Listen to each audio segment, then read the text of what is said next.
এখন এসেছি মুরারি গুপ্তের শ্রীপাঠ মন্দিরে। মাসির বাড়ির পেছনে বল্লাল দিঘির অপারে মহাপ্রভুর পার্শ্বদ হনুমানের অবতার মুরারি গুপ্তের শ্রীপাঠ। ইস্কন মন্দির থেকে প্রায় 2 কিলোমিটার দূরে। এখানে শ্রী শ্রী রাম, লক্ষ্মণ, সীতা ও হনুমানের শ্রীবিগ্রহ সেবিত হয়েছেন। আপনার কৃষ্ণ ত্রেতা যুগে যিনি ছিল হনুমান, তিনি কলির যুগে হয়েছেন মুরারি গুপ্ত। সেই মন্দির আপনারা দর্শন করুন। রাম সীতারাম, সীতারাম,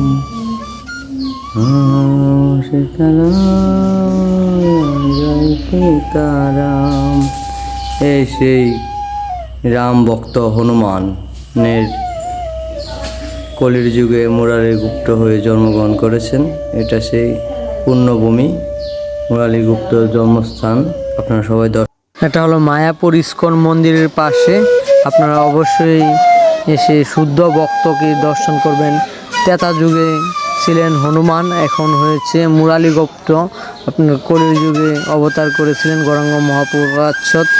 আপনার গৌরাঙ্গ মহাপ্রভু অনেকেই আপনার কৃষ্ণ কৃষ্ণ বলছিল মুরারি গুপ্তকে, কিন্তু মুরারি গুপ্তর মুখ থেকে শুধু আসে রাম রাম রাম রাম, কিন্তু ভগবানের নামেই। কিন্তু আপনার মুরারি গুপ্ত এতই আপনার রাম ভক্ত ছিলেন, রামের প্রতি এতই আসক্ত ছিলেন, শুধু রাম ছাড়া আর কিছুই বুঝতেন না। এই মুরারি গুপ্ত এত শুদ্ধ ভক্ত, হনুমানের অবতার মুরারি গুপ্ত।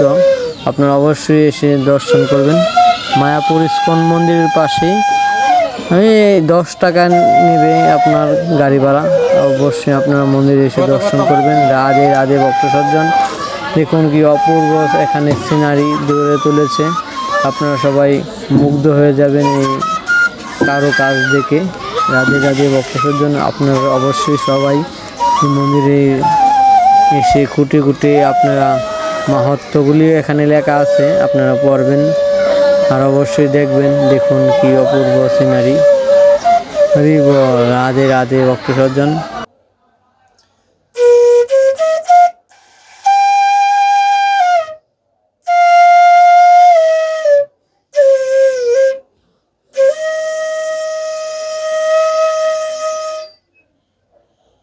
আর একটু বেশি বাদল